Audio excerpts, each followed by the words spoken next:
capítulo que trata sobre o caráter da fé e oferece para nós um ensino básico para a perseverança, para que sejamos perseverantes em Cristo e por Cristo Jesus.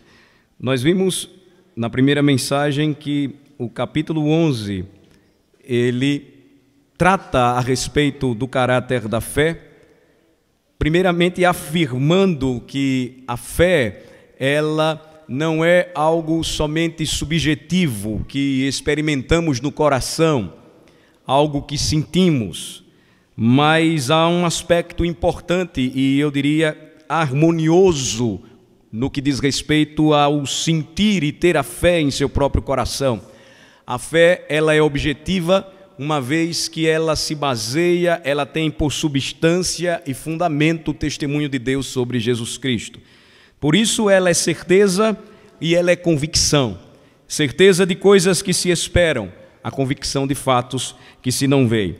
Vimos que foi justamente pela fé que os antigos, os nossos pais na fé, eles obtiveram um bom testemunho, porque eles depositaram a sua confiança em um firme fundamento, na realidade, na verdade concreta de um Deus criador dos céus e da terra, de um Deus que sustenta o homem, de um Deus que mesmo percebendo os resultados e os efeitos da desobediência e da queda do homem, ele se fez redentor quando enviou o seu próprio Filho Jesus Cristo, a fim de que nós experimentássemos a fé verdadeira. A fé verdadeira que é operada pelo Espírito nos conduz até Cristo e realiza em nós uma grandiosa obra que nós conhecemos nas Escrituras, a obra da salvação. Hoje nós vamos ver exemplos de fé na história de 3 patriarcas. Seus nomes, Abel, Enoque e Noé. Então, capítulo 11, versículos de 4 a 7, são os versículos que eu que irei ler e peço aos irmãos que acompanhem atentamente a leitura. Pela fé, Abel ofereceu a Deus mais excelente sacrifício do que Caim, pelo qual obteve testemunho de ser justo, tendo a aprovação de Deus quanto às suas ofertas. Por meio dela, também mesmo depois de morto, ainda fala. Pela fé, Enoque foi trasladado para não ver a morte. Não foi achado porque Deus o trasladara, pois antes da sua trasladação obteve testemunho de haver agradado a Deus. De fato, sem fé é impossível agradar a Deus, porquanto é necessário que aquele que se aproxima de Deus creia que Ele existe e que se torna galardoador dos que o buscam. Pela fé, Noé, divinamente instruído acerca de acontecimentos que ainda não se viam, e sendo temente a Deus, aparelhou uma arca para a salvação de sua casa, pela qual condenou o mundo e se tornou herdeiro da justiça que vem da fé. Oremos ao Senhor. Ó Senhor nosso Deus, como é bom louvar o teu santo nome e te exaltar por teus grandiosos feitos, por tudo que tu és, por tua grandeza, glória e poder, majestade, soberania e domínio sobre os céus e a terra, por todos os séculos. Como é bom, Senhor, exaltar e bendizer o teu santo nome, reconhecidos de que em Cristo Jesus temos a garantia, a certeza de uma fé verdadeira, duradoura, real e experimental, e que nos faz confiar e descansar sempre em teu poder, Senhor. Neste momento, pedimos a iluminação do teu Santo Espírito, porque reconhecemos, ó Senhor, as limitações que possuímos e a necessidade que temos da atenção, do raciocínio correto, da compreensão das verdades reveladas, que vão além da mera letra, porque cremos que a Bíblia é a tua palavra, Senhor, é a palavra da salvação. Abre o nosso entendimento, Senhor. Abre o nosso coração e que tudo aquilo que estamos vendo, aprendendo, seja em conjunto este fundamento sólido, esta substância espiritual, esta coluna de sustentação, pela qual o Senhor constrói a cada dia, constrói e edifica a cada dia a nossa vida, a vida da nossa casa, o edifício espiritual que é a tua igreja. É em nome de Jesus que oramos e te agradecemos por este momento e pelo privilégio que temos, Senhor. Amém. Os exemplos de fé que nós vamos estudar hoje, eles são iniciais e eles começam a abrir para nós esta galeria dos heróis da fé, os chamados e conhecidos heróis da fé. Eles trazem exemplos de fé importantes e certamente aplicações atuais e que nós precisamos guardar nesta noite em o nosso coração. Primeiramente, estudando sobre Abel, nós encontramos no versículo 4 um homem justo. Vamos ler juntos o versículo 4 que fala sobre Abel. Abel, que foi aquele filho de Adão, e aquele que Adão, quando gerou, aguardava e esperava uma promessa da parte de Deus. O que a Bíblia fala sobre ele e o que a Bíblia registra sobre ele é o que nós vamos começar a ver agora. Abel foi um homem justo. Lemos juntos o versículo 4. Vamos lá? Pela fé, Abel ofereceu a Deus mais excelente sacrifício do que Caim, pelo qual obteve testemunho de ser justo, tendo a aprovação de Deus quanto às suas ofertas. Por meio dela, também mesmo depois de morto, ainda fala. Abel foi um homem justo, a Escritura nos diz, e há um registro importante aqui do autor aos Hebreus neste capítulo sobre Abel. Seu nome está associado à sua história de vida. Abel quer dizer fôlego, vapor, algo transitório. E de fato a sua vida foi extremamente rápida e passageira. Em Gênesis 4 relata que após a queda, Deus concedeu aos nossos primeiros pais um primeiro filho, seu nome Caim. Quando Eva deu à luz a Caim, a sua expectativa por um Messias, pelo cumprimento de Gênesis 3,15, de que da semente da mulher viria o Redentor, foi tamanha, que ela disse: adquiri um varão com o auxílio do Senhor. Outra tradução provável é: adquiri um varão, o Senhor. Em nenhuma outra passagem da Bíblia há uma referência tão direta a uma criança, a um bebê, sendo chamado de varão, ou seja, de homem perfeito, de homem formado, de homem maduro.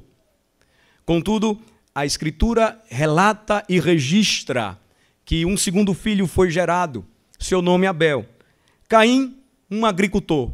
Abel, um pastor de ovelhas. As instruções dadas pelo Senhor quanto à adoração certamente são percebidas quando nós notamos que no capítulo 4 de Gênesis, primeiro livro da Bíblia, tanto Caim como Abel foram oferecer um culto ao Senhor. O relato bíblico mostra que Deus não se agradou da oferta de Caim, porém se agradou da oferta de Abel.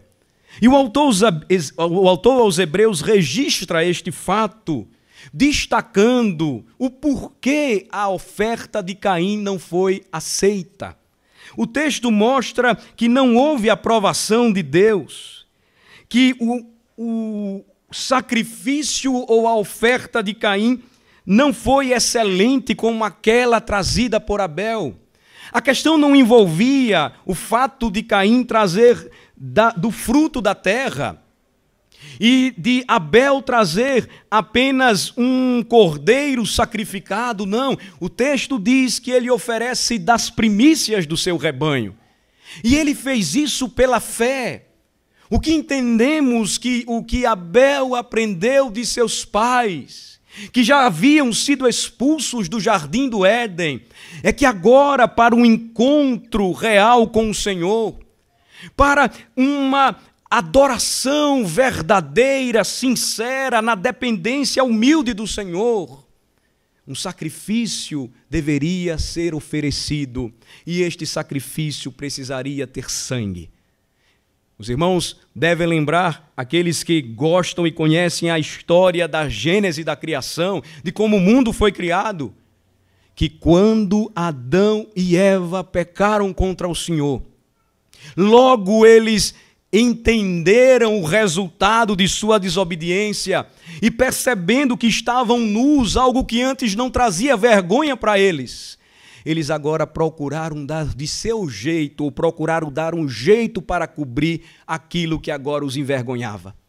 Mas quando o Senhor graciosamente vai até o encontro de Adão e sua esposa, e tudo aquilo é visto, toda a sentença é pronunciada, Adão e Eva tentando colocar a culpa um no outro e indiretamente dizer: ó Senhor, a culpa é tua por toda esta situação. O Senhor sentencia, juízo sobrecai contra eles, mas a graça de Deus revelada mostra que o Senhor providenciaria um Salvador. E daquelas folhas de figueiras cozidas e mal colocadas para cobrir agora aquilo que antes não trazia vergonha, porque o homem e a mulher, juntos, marido e mulher, estavam nus e não se vergonhavam, foi substituída e coberta por peles dadas pelo Senhor, para que aquelas peles pudessem vesti-los. Alguém precisou morrer, precisou ser morto, necessitou ser sacrificado. Então, o autor aos Hebreus, quando fala sobre a decisão de Abel de oferecer ao Senhor um culto, nós, quando lemos esta passagem, percebemos o porquê. Ele é o primeiro a representar esta galeria de homens que creram no Senhor e serviram ao Senhor, porque pela fé Abel apresentou um sacrifício mais excelente do que o seu irmão Caim. Confiança, crença, fé da parte de Abel. Da parte de Caim, descrença, incredulidade, um coração muito duro. E o resultado trágico de todo aquele acontecimento foi que Abel, que procurou viver em harmonia com o seu Deus, que procurou viver em harmonia com a sua família, se tornou um homem conhecido por justo. E ele de fato era um homem justo, porque confiava na providência de oferecer um sacrifício proporcionada e ensinada pelo Senhor. A vida dele não foi longa, a vida dele foi curta, porque ao contrário de seu irmão Abel, Caim deixou que o pecado dominasse o seu coração. O Senhor o advertiu. O Senhor se dirigiu a ele, e o que nos mostra a Escritura é que naquele período o Senhor ainda falava com os seus servos, assim como falou com Adão, ou falava na viração do dia. Ele se dirigiu a Caim e disse: o que foi que aconteceu? O pecado está batendo na porta do seu coração. Cumpre a você dominá-lo. A resposta de Caim anterior foi: eu não sou tutor de meu irmão e eu não tenho nenhuma responsabilidade para com ele. Caim já havia tirado a vida do seu próprio irmão. O primeiro homicídio cometeu. Mas o que o autor aos Hebreus diz a respeito de Abel é de grande importância para nós, meus queridos irmãos e irmãs. O final do versículo 4 diz que mesmo depois da morte, Abel é uma testemunha constante. E aquilo que ele fez, a sua fé em seu Senhor, a sua esperança em um Redentor, de que aquela expectativa de sua mãe não seria frustrada, porque aquele que ela pensou fosse o Redentor tirou a vida do seu próprio irmão, não fez com que aquele servo de Deus deixasse de fazer a coisa certa e de continuar adorando e servindo ao Senhor que o criou. Nós continuamos um pouco mais e percebemos que Abel, sendo um homem justo, é seguido então em sua descendência. E nós percebemos então na descendência da sua família, na descendência de seu pai, de um homem chamado Enoque. Vejam comigo o versículo de número 5. Enquanto Abel ficou conhecido como um homem justo, Enoque ficou conhecido como um homem consagrado a Deus. Versículo 5, vamos ler juntos? Pela fé, Enoque foi trasladado para não ver a morte. Não foi achado porque Deus o trasladara, pois antes da sua trasladação, obteve testemunho de haver agradado a Deus. A semelhança de seu antecessor, de seu ancestral Abel, ele demonstrou, Enoque, e o seu nome significa dedicado, consagrado. Ele mostrou, assim como Abel, amor para com o seu Senhor. Ele formou a geração, fez parte da geração da família de Adão, a 7ª geração da família de Adão, e ele serviu ao Senhor. Diferentemente dos demais, diferentemente daqueles que em sua geração não tinham muita preocupação com o serviço a Deus, o que diz a Escritura Sagrada é que Enoque, ele ensinou e ainda hoje ensina através de seu testemunho de fé algo importante que nós não podemos esquecer. Posso continuar? Vamos lá. Todas as outras pessoas mencionadas na genealogia de Adão são descritas pelo mesmo refrão.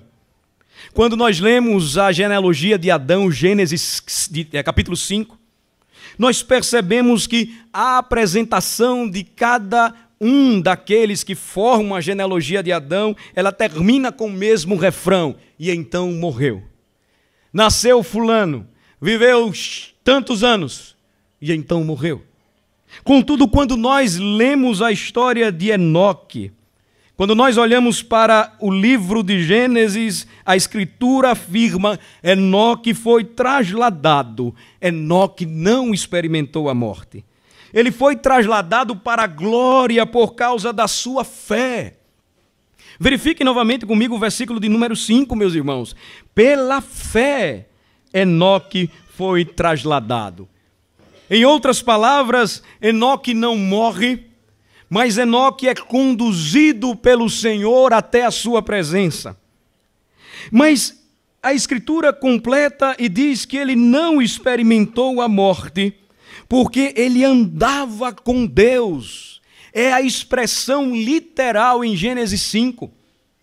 Era um homem de tamanha fé, era um homem de tamanho amor para com o Senhor, era um homem de uma profunda experiência com Deus, dedicado ao Senhor, que a própria Escritura diz que ele andava com Deus, e a força do verbo hebraico é que ele andava, e o seu caminhar com Deus era de uma experiência e intimidade tão grande com o seu Senhor, que ele já não mais era, enquanto andava, um homem aqui nesta terra. Com 65 anos ele gerou o seu primeiro filho, ele teve família, ele não foi um monge isolado que fazia orações todos os dias e jejuava. Ele era um homem que viveu a sua vida, foi um homem que criou filhos, foi um homem que teve sua família em meio a uma geração caída. Porém, a sua comunhão com o Senhor foi tão grande que a Escritura nos mostra por que razão ele andava com Deus. O significado de se andar com Deus significa que Enoque, ele viveu uma vida espiritual de forma que ele poderia dizer e ouvir do Senhor tudo. O que era necessário para o seu consolo, o que era importante para a sua vida de fé. Enoque tinha e recebia do Senhor o suprimento para a sua alma. Enoque vivia uma vida normal, como disse a vocês, meus irmãos e irmãs, de educar filhos e filhas, mas sua vida inteira foi caracterizada por seu serviço, por sua obediência e por seu temor ao Senhor.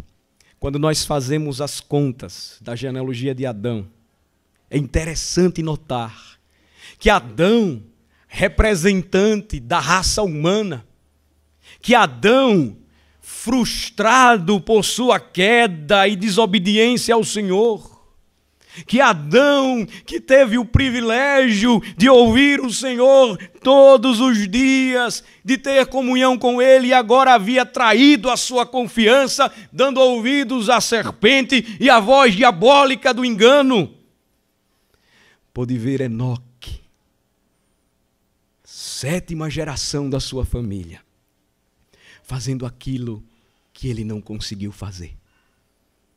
Ele andou com Deus. E Adão pôde ver isso. Ele andou com Deus.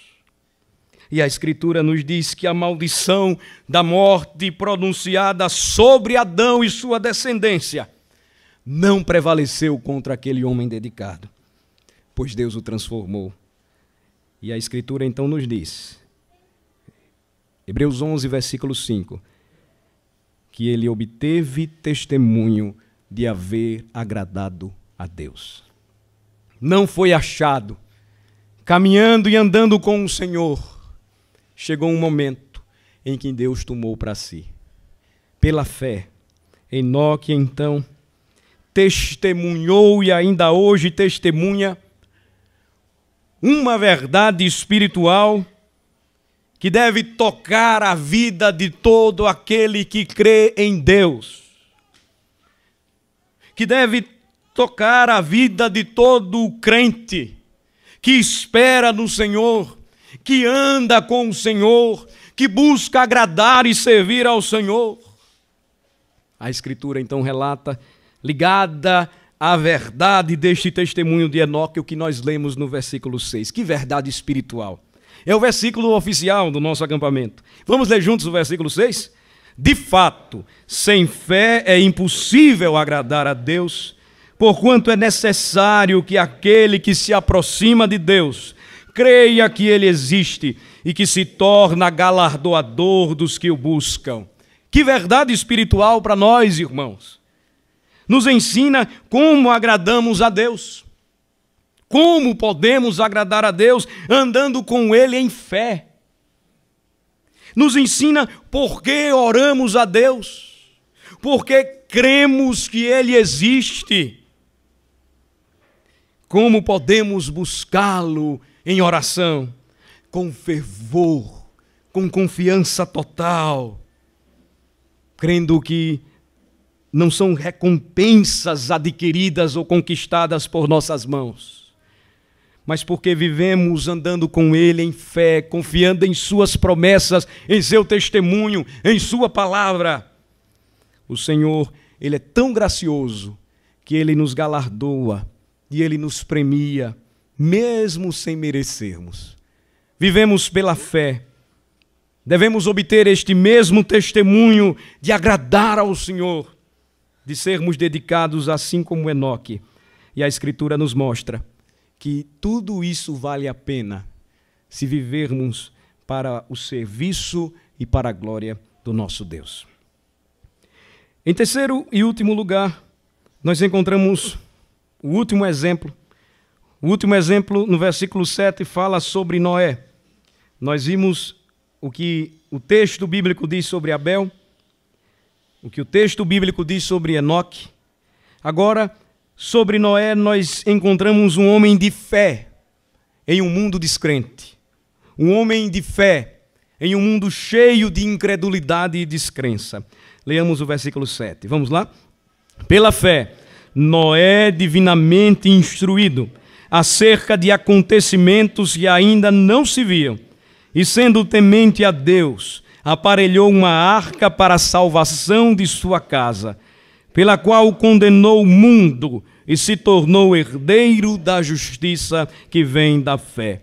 Noé foi um homem que demonstrou sua fé em Deus em um mundo de descrença.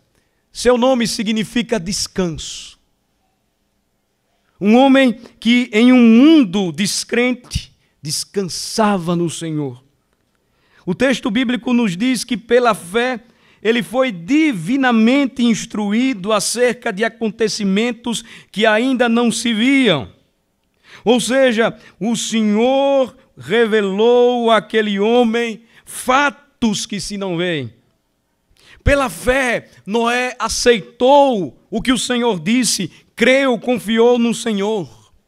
E Gênesis capítulo 6 nos faz lembrar que o Senhor o instruiu a construir uma arca de tamanho específico, de tamanho adequado, e esta arca deveria comportar a família de Noé e os animais que o Senhor queria manter vivos.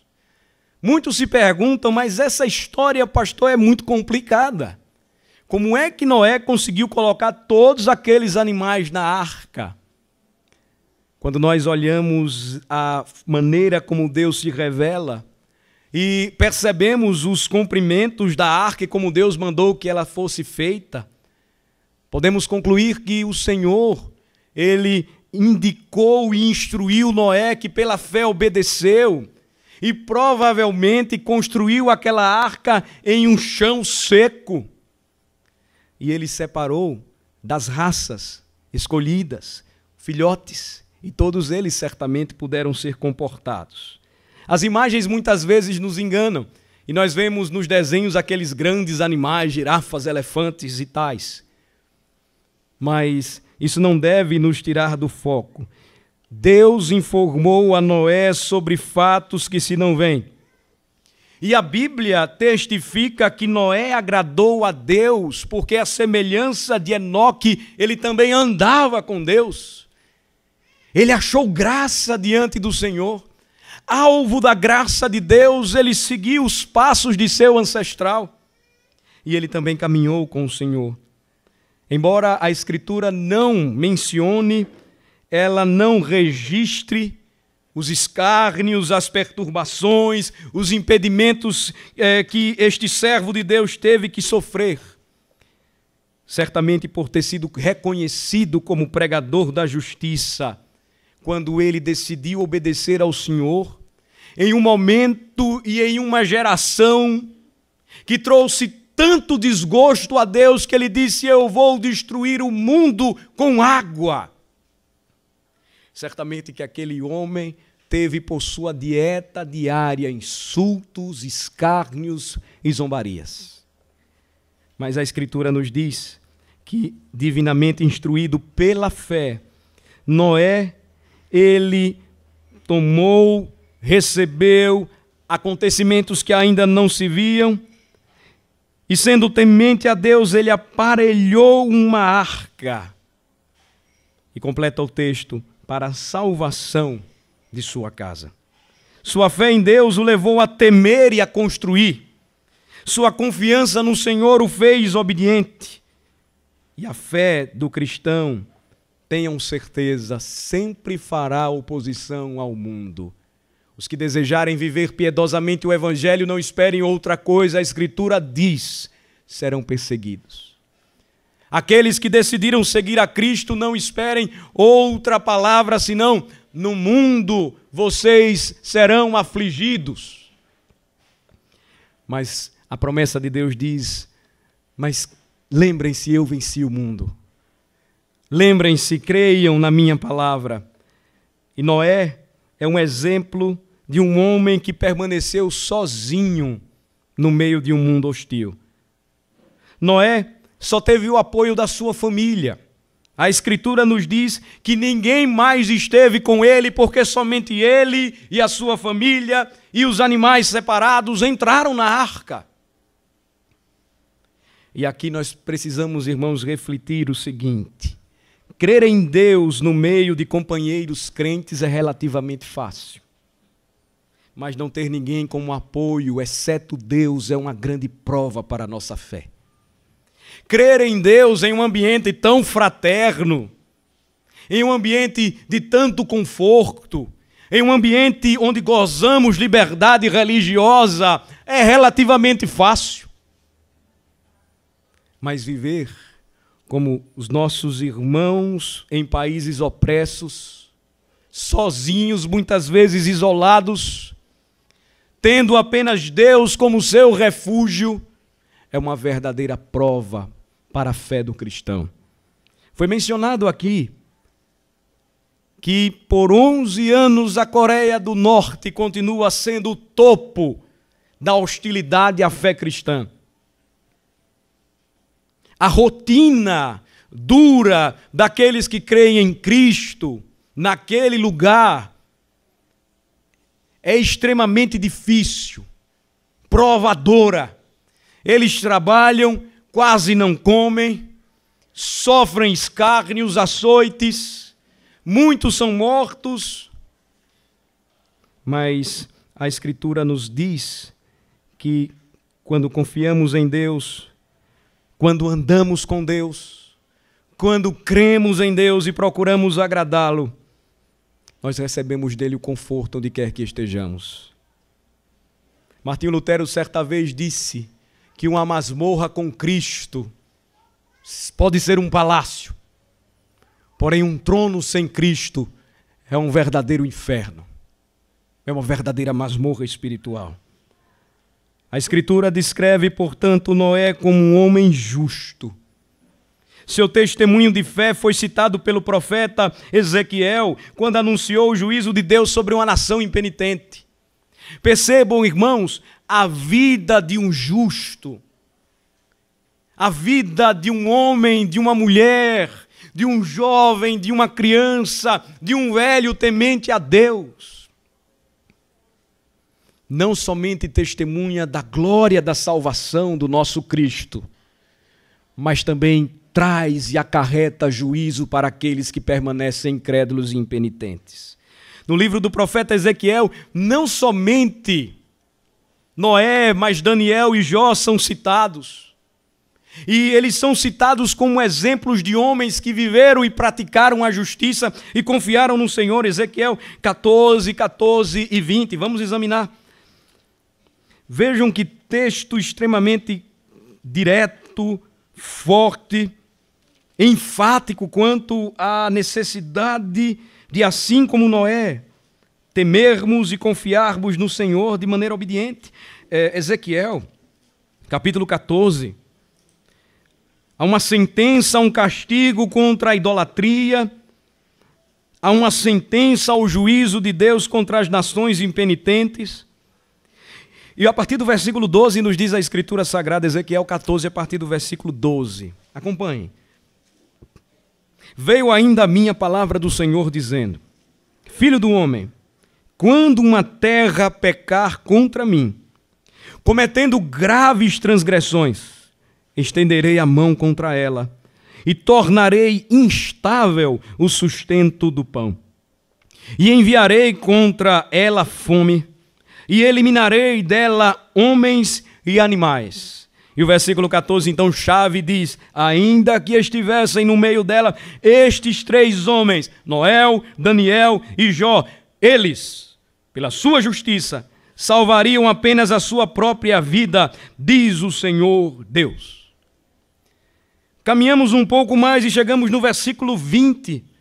O Senhor novamente enfatiza e diz: tão certo como eu vivo, diz o Senhor Deus, ainda que Noé, Daniel e Jó estivessem no meio dela, não salvariam nem a seu filho, nem a sua filha. Pela sua justiça, salvariam apenas a sua própria vida.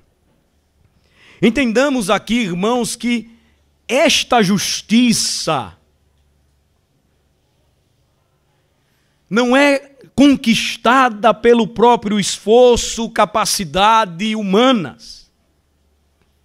Quando nós nos referimos ao personagem de Hebreus 11, que estamos vendo, Noé, a Escritura nos diz que ele andava com Deus, mas antes reforça: Noé achou graça diante do Senhor.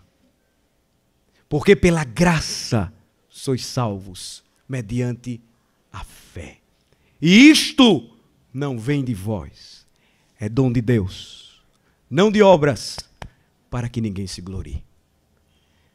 Aquilo que o Senhor oferece, concede graciosamente aos homens, não será compartilhado, porque cada homem responsável pelos seus próprios atos deve crer em Deus e pela fé, confiado nele, buscar auxílio em seu Redentor.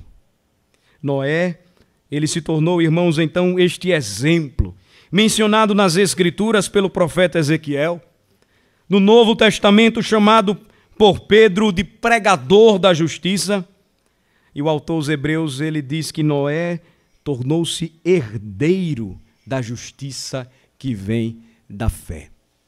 Justificados, pois, mediante a fé, temos paz com Deus, por intermédio do nosso Senhor Jesus Cristo. A nossa herança de justiça se torna real para nós que cremos pela fé, porque a fé envolve esta convicção, envolve esta certeza, esperança em uma mensagem real e concreta, em fatos que ainda não vemos, porém, testemunhados, confiamos e cremos. A Escritura nos mostra que esta verdade, ainda hoje, deve ser anunciada e crida por todos os homens. Nenhum profeta pregou tal mensagem de juízo para a sua geração como Noé o fez por tanto tempo. Quando nós contabilizamos lá o tempo em que ele começou a construir a arca e o dilúvio então começa a vir, ou ele cai sobre a terra, nós alcançamos aproximadamente 120 anos. Quando ou como nós podemos saber que Noé, durante este período, ele pregou, e ele era um pregador também? Pedro confirma, ele era um pregador da justiça. Ele estava lá trabalhando. Ele estava lá construindo aquela arca com seus filhos. E enquanto isso, podemos imaginar a zombaria, os escárnios, os insultos daqueles que o consideraram louco. Mas eu pergunto, irmãos, a vocês, a palavra da cruz não é loucura para os que se perdem? A palavra da cruz não é objeto de zombaria e de escárnio daqueles que acreditam que os cristãos são loucos, bitolados, atrasados, e que creem em um Deus que se confina em um livro velho? Mas a palavra de Deus nos diz que ela é loucura para os que se perdem, a pregação, mas para nós que somos salvos, poder de Deus. Por sua fé, portanto, Noé herdou o dom da justiça. Seu ancestral, Abel, obteve testemunho de ser justo, mas Noé, no entanto, tornou-se o possuidor da justiça. Pela fé, ele agradou a Deus. Pela fé, ele condenou o mundo de seu tempo e se tornou herdeiro da justiça que vem da fé. Quais são as aplicações práticas para nós, irmãos, nesta noite? A primeira delas é que os heróis da fé que precederam Abraão foram verdadeiros pioneiros, exemplos para nós. Abel, Enoque e Noé. Eles abrem esta galeria aqui de Hebreus 11. Estes homens permaneceram virtualmente sozinhos em seu contexto de fé. Descrença e desobediência os envolvia por todos os lados e uma comunidade crente para apoiá-los não existia.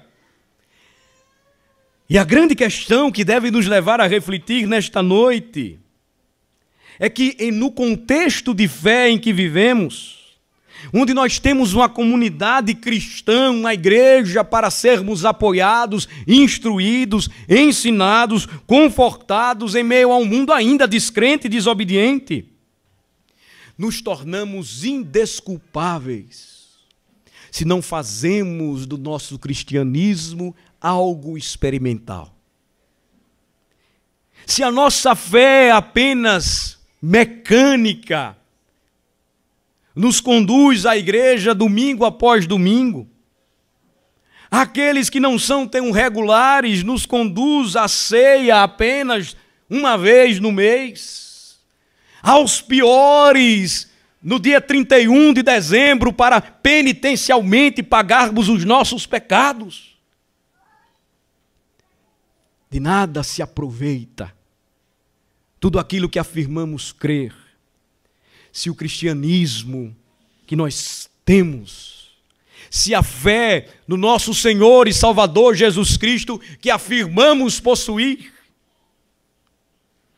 não nos levar a andar com Deus, de maneira que nós andamos em comunhão tão profunda com Ele, que nós nos sentimos confortados e sabemos que não seremos trasladados, muitos de nós, como foi Enoque, mas todos nós, aqueles que morrerem, ou aqueles que estiverem vivos quando no retorno de Cristo, experimentarão da mesma glória e da mesma incorruptibilidade que todos os servos de Deus pela fé experimentarão. Em segundo lugar, devemos considerar o exemplo de Abel. Seu pai e sua mãe haviam caído na desobediência, seu pai e sua mãe foram expulsos do paraíso, seu irmão se recusou a ouvir a voz de Deus e tornou-se escravo do pecado. Contudo, Abel, contrariamente, desejou servir a Deus e fazer a sua vontade. Por que isso? Porque ele pôs a sua confiança no Senhor. Ele era uma figura solitária, mas foi um verdadeiro pioneiro da fé, um filho de Deus. Assim como Abel, meus irmãos, nós devemos desejar servir a Deus e fazer a sua vontade, ainda que por vezes isto nos torne solitários ou nos empurre para a solidão. Eu tenho plena certeza que nós sempre encontraremos amigos para a nossa caminhada de fé. E se porventura tudo mudar radicalmente em nosso país e passarmos a ser oprimidos, temos a certeza de que o nosso Deus jamais nos abandonará. Cristo sempre estará conosco. Quando estes cristãos modernos, que vivem sob perseguição severa, em países muçulmanos, em países comunistas, eles têm contato com a igreja do Ocidente, e eles são perguntados: o que é que vocês estão precisando? Eles pedem oração. Em primeiro lugar, eles pedem Bíblias. Em segundo lugar, e eles pedem então que a igreja se envolva e conheça a causa daqueles que sofrem por amor ao Senhor. Fico pensando, irmãos, muitas vezes como em nossa escala de prioridades não nos tornamos verdadeiros batalhadores pela fé e não vivemos para Cristo e por Cristo, porque a oração, a Bíblia, a nossa preocupação e envolvimento com a igreja de Cristo estão em último plano. A nossa preocupação é em ganhar o mundo inteiro. E estamos nos esquecendo que o Senhor Jesus Cristo disse que ganhar o mundo inteiro e perder a própria alma de nada adianta. Estamos muito mais preocupados, muito mais envolvidos com questões ligadas ao mundo e os seus prazeres. E a oração, o estudo da Escritura, que nos leva a uma experiência íntima com Cristo, em um caminhar humilde e dependente de Cristo, é substituído pelo poder que nós temos de compra, a influência que nós temos ou status que nós encontramos ou conseguimos no mundo e até mesmo na igreja. E aí nós queremos mesmo é nos tornar populares e não testemunhar do Evangelho de Cristo para o mundo hostil e desobediente à palavra do Senhor. Devemos considerar, irmãos, de fato, o exemplo de um homem como Abel. Terceiro lugar, nós sabemos muito pouco sobre o mundo no qual Enoque vivia. O autor coloca o nome de Enoque na genealogia de Adão e não fornece os detalhes históricos sobre este homem. Mas, apesar disso, ele destaca a característica de Enoque que marca, ou que marcou a sua vida. Enoque andava com Deus e nenhuma das outras pessoas mencionadas na história genealógica de Adão recebeu essa descrição. somente Enoque é conhecido como um homem de fé. Eu pergunto, como é que nós somos conhecidos pelo mundo? Como é que o mundo nos vê? Qual o reconhecimento que nós buscamos do mundo? O que é que nós queremos fazer com as nossas vocações? Como nós entendemos trabalho, família, igreja, relações, evangelismo? Como entendemos isso? Enoque foi conhecido como um homem de fé, um homem que viveu para a glória do Senhor. Como nós somos conhecidos? Como queremos ser conhecidos? É a pergunta que também precisamos fazer nesta noite. Quarto e último lugar.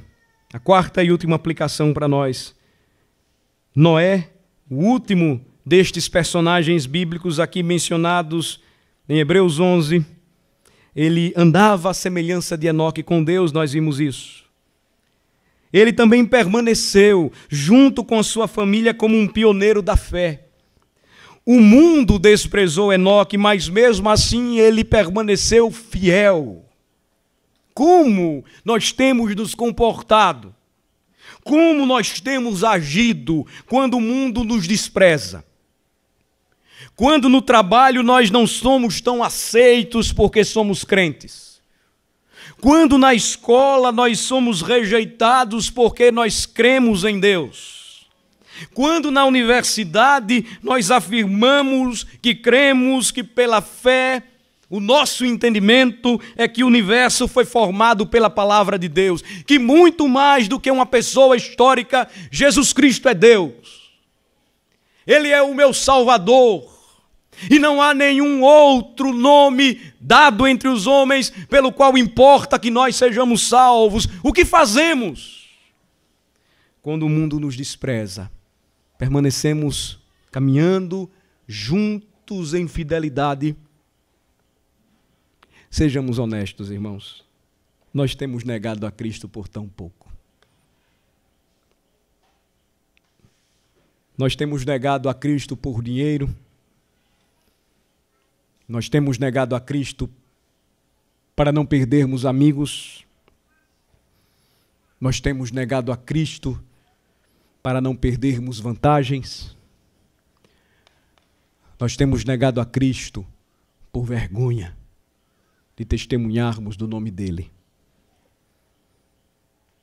Mas por sua fé, Abel pagou o preço, e o preço que ele pagou foi a sua própria vida.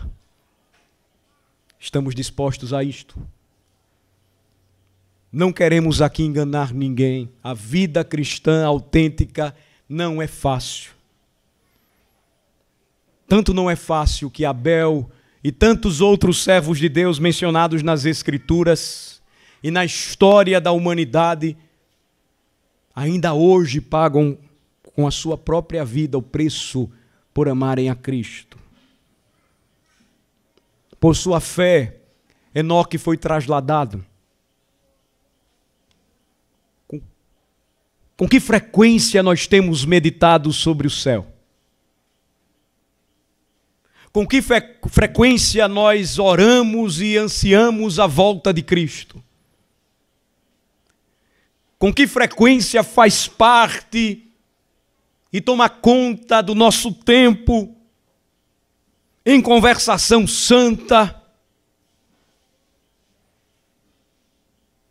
a doutrina que fala sobre a esperança cristã de que Cristo ressuscitou para a nossa justificação? Pela fé, Noé salvou, segundo Hebreus 11, versículo 7, a vida de sua própria família. O mundo o condenou. Por 120 anos ele pregou a mesma coisa. Mas o seu objetivo era salvar a sua própria família. E com isso ele condenou o mundo de seu tempo e tornou herdeiro da justiça, tornou-se herdeiro da justiça que vem da fé.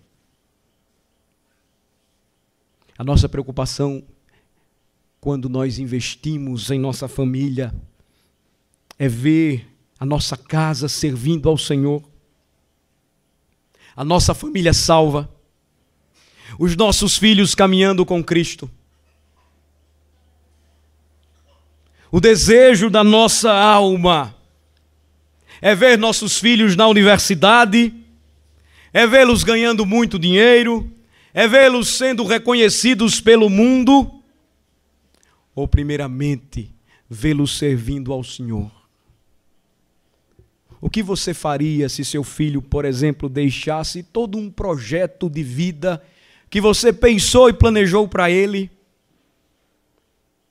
que você investiu, se o ouvisse dizer: meu pai, eu não quero ser tudo aquilo que o Senhor preparou para mim, o meu chamado é para servir ao Senhor num campo missionário, o meu chamado é ir para aquele lugar que ninguém quer ir, o meu chamado é entregar a minha vida a Cristo e ser um pregador da palavra.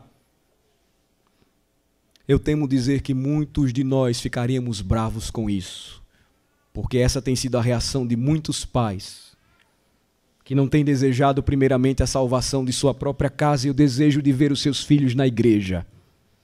E muitos pais têm perdido os seus filhos para o mundo, não porque Deus invalidou a sua própria promessa, mas porque nós deixamos de crer nela há muito tempo. Pela fé, irmãos, devemos pagar o preço por Cristo e por amor a Cristo, mesmo que seja a nossa própria vida. Pela fé, não devemos perder a esperança de um novo céu e de uma nova terra, porque se a nossa fé se limita a este mundo, somos os mais miseráveis de todos os homens. Pela fé, devemos dizer assim como Josué disse, resolutamente, diante do povo: eu e minha casa serviremos ao Senhor. Oremos. Senhor nosso Deus e nosso maravilhoso Pai, louvamos ao Senhor por Tua santa palavra. Louvamos ao Senhor por estes exemplos de fé, destes homens que foram alcançados pela graça do Senhor, Abel, Enoque e Noé. Destes homens que buscaram te agradar, andar com o Senhor, e fizeram isto, ó Pai, porque creram em Teu nome, confiaram no Senhor e deram as suas vidas para o Teu serviço. Não importava, Senhor, o que acontecesse com eles. Não importava, Senhor, o que pudesse vir sobre eles. Eles estavam decididos e eles foram até o fim. Ó Senhor, perdoa-nos quando, por vezes, tornamos aquilo que deveria ser para nós combustível, incentivo, oportunidade para viver e pregar o Evangelho, o motivo da nossa indiferença, incredulidade e frieza espiritual, quando nós não passamos mais a viver pela fé. Precisamos, ó Senhor, em nossos dias de homens e mulheres decididos a viver pela fé, a pagarem um alto preço, até mesmo com a sua própria vida, pela fé em Cristo. Precisamos de homens e mulheres, de jovens resolutos, adolescentes, crianças. Precisamos que o Teu povo, Senhor, seja despertado e avivado pela palavra verdadeira e real, para que não sejamos engolidos pelo mundo que não ama a igreja, porém odeia, mas que precisa ser alvo do nosso amor e do nosso testemunho, da graça poderosa e transformadora de Jesus Cristo. Perdoa-nos, ó Senhor, quando nós temos pensado da forma errada e com a mente totalmente secularizada temos esquecido de viver pela fé e não temos sido gratos pela providência e pela sustentação das nossas almas. pela nossa salvação, Senhor, favor imerecido, quando Cristo Jesus derramou o seu próprio sangue para nos salvar. Perdoa-nos, ó Senhor, e restaura-nos, fazendo-nos homens e mulheres de fé, que caminham com o Senhor e que desejam a salvação de suas próprias famílias, assim como Noé lutou e confiou e obedeceu somente a Ti. Em nome de Jesus oramos. Amém.